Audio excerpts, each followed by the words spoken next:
El debate de la economía, con Jordi Benítez.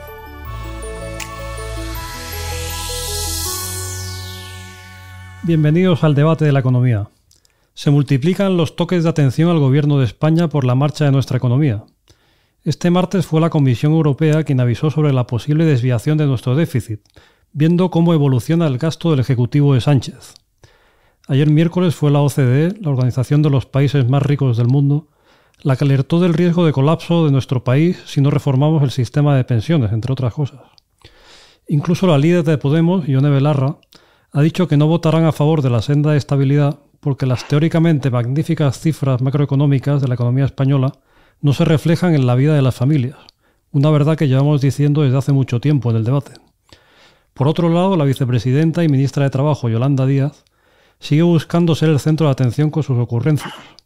Un día son sus críticas al expediente de regulación de empleo en Telefónica, otros el anuncio de una renta universal para ciudadanos entre 18 y 21 años que supondría un gasto de nada menos que 14.500 millones de euros anuales, como muy bien explica el profesor y economista Diego Barceló. Mientras tanto, la economía española sigue acarreando múltiples problemas, entre ellos el absentismo. Randstad acaba de dar a conocer que se ha duplicado desde los mínimos históricos del año 2013.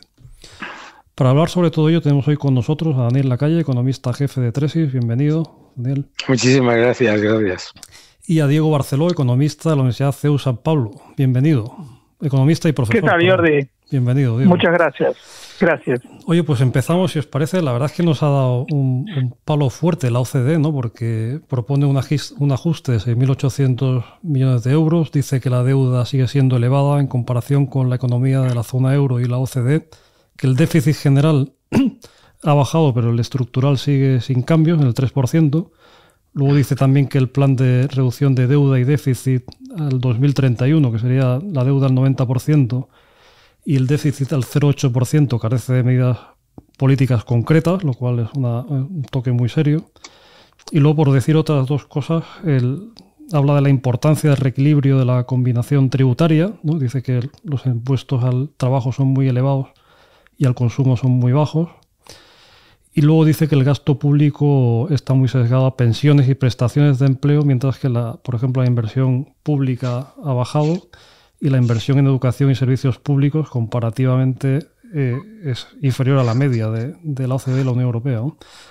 Bueno, esto es un muy rápido resumen, ¿no? Daniel, ¿qué te parece este toque que nos ha dado la OCDE?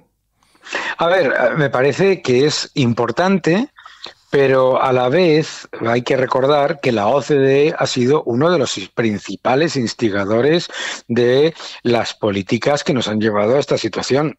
Es decir, ahora vienen con un toque de atención que es relevante y que todos estamos de acuerdo, pero que es un poco, pues un poco de cal y un poco de arena, ¿no? Y me parece que la OCDE, la Comisión Europea, son parcialmente responsables de instigar a un gobierno que ha estado utilizando todas las balas de la recámara a la hora de disparar el gasto público, disparar la deuda, disparar los desequilibrios fiscales y todo con digamos, con el aplauso, el silencio o la aquiescencia de los organismos internacionales. Y ahora, y creo que en el año que viene va a ser más relevante, ahora se dan cuenta de que esto no se está solucionando y que de hecho, como bien dice la OCDE, el déficit estructural no se reduce. Pero claro, a ver sobre todo me molesta que utilicen el concepto de déficit estructural sobre PIB, cuando el PIB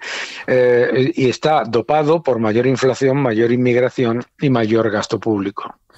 Diego, ¿a ti qué te ha llamado la atención?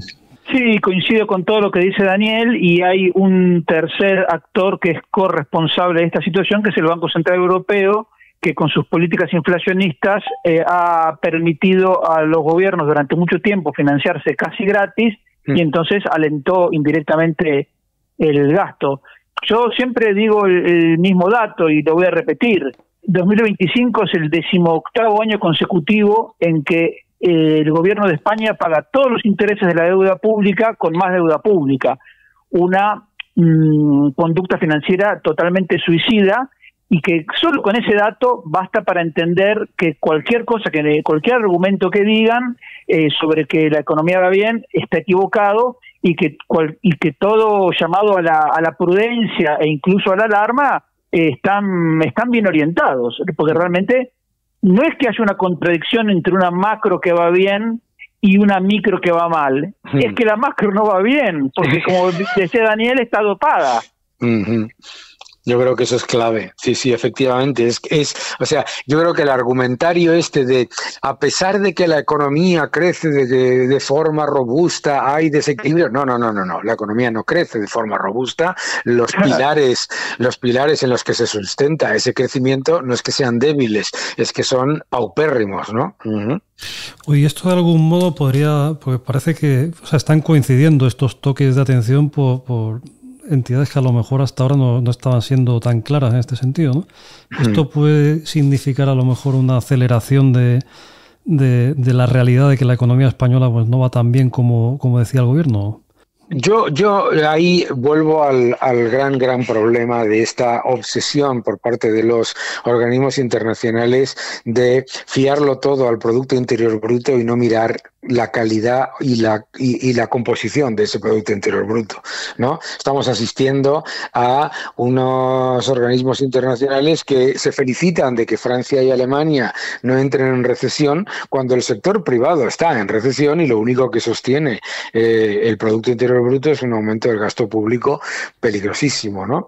Entonces yo creo que estos toques de atención son importantes, no vamos a quitarles la importancia porque los tienen, pero se sigue permitiendo unas políticas keynesianas que lo que luego generan es lo que dice hasta la líder de Podemos, que no le falta razón, que los datos macroeconómicos no llegan a las familias. ¿Cómo van a llegar a las familias si el PIB per cápita está estancado y los salarios reales netos están cayendo, ¿no?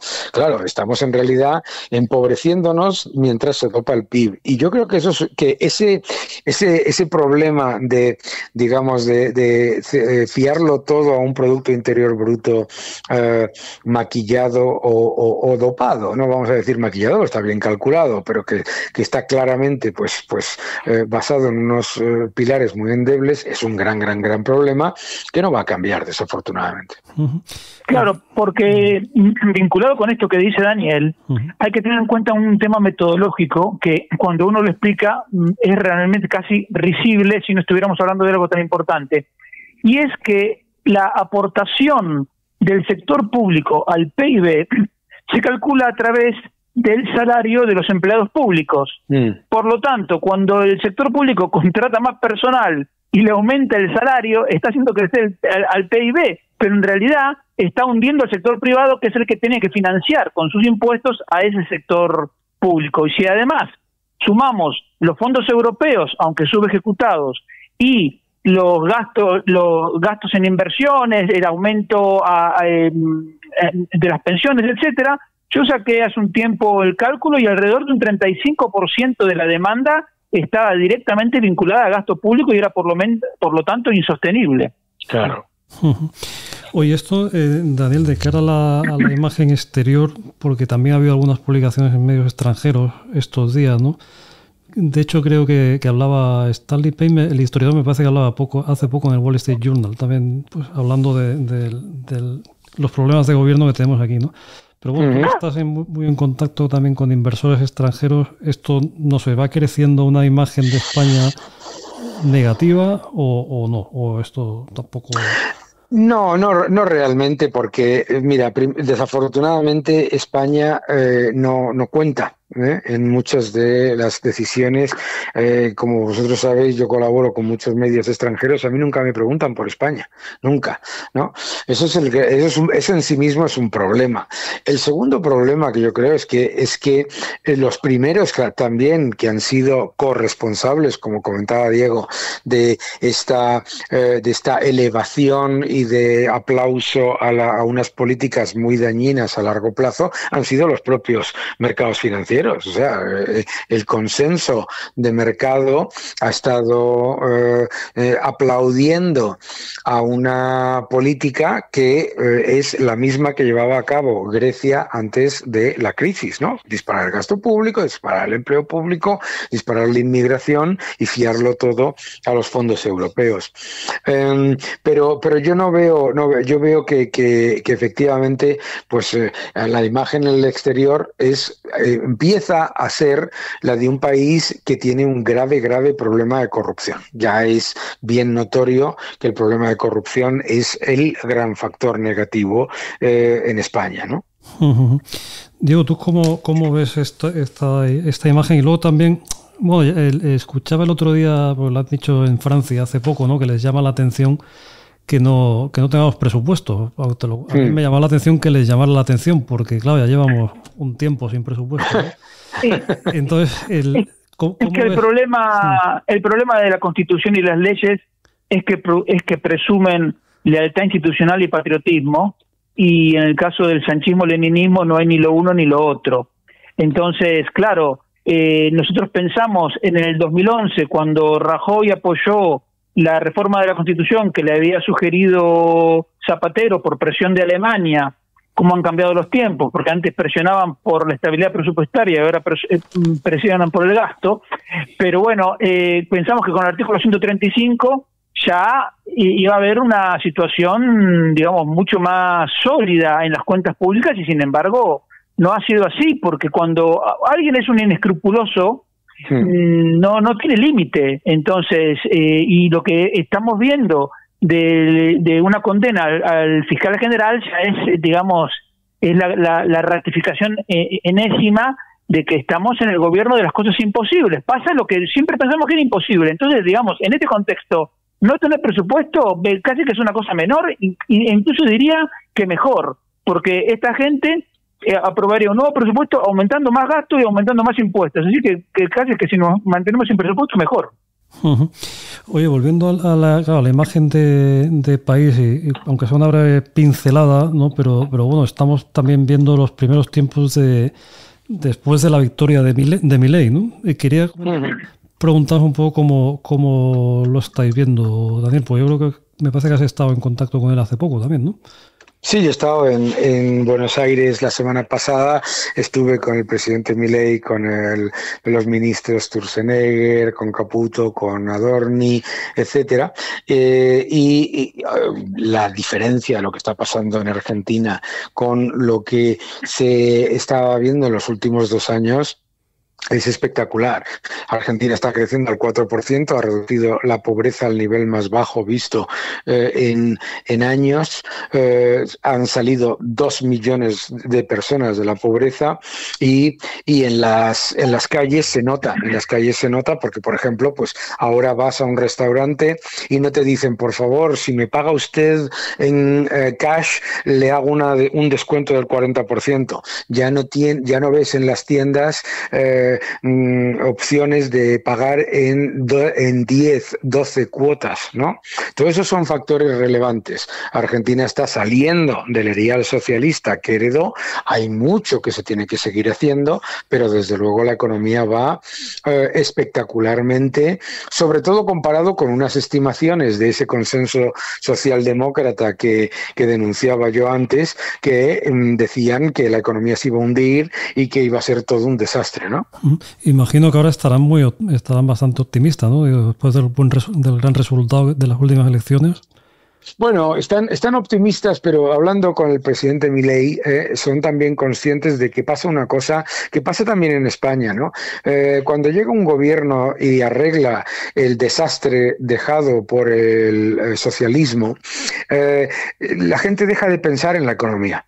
La gente parece que da por hecho que la economía va bien por cuestiones externas en vez de por las políticas, ¿no?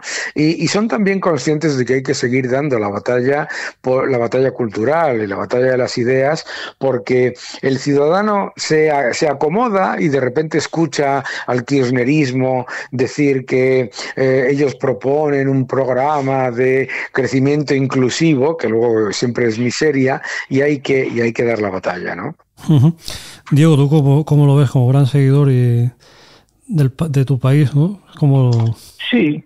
A ver, para mí la mayor diferencia, lo que más llama la atención cuando uno compara la situación de Argentina y la situación de España, es que Milei no miente y nosotros estamos gobernados por un mentiroso sin escrúpulos. Entonces, eso es una cosa que realmente llama la atención. Ahora, lo segundo, o sea, es lo que decía Daniel, o sea, estábamos en el último, o sea, subsuelo posible, entonces, aunque haya mejorado la situación un montón, queda muchísimo por hacer, y por eso es fundamental insistir con las ideas, que la gente entienda que los resultados son la consecuencia lógica de unas ideas coherentes con la libertad. Entonces, y eso es muy difícil de hacer, y entonces, bueno, hay muchos riesgos, pero yo estoy muy confiado, y el nivel de convicción que tiene Milei es a prueba de balas. Así que realmente la situación es positiva para seguir avanzando. Ahora, fácil no va a ser. Muy bien, bueno, pues con esto tenemos que llegar al final. Muchas gracias a Daniel Lacalle, a Diego Barceló, a ustedes por seguirnos, y les esperamos en una próxima edición del Debate de la Economía.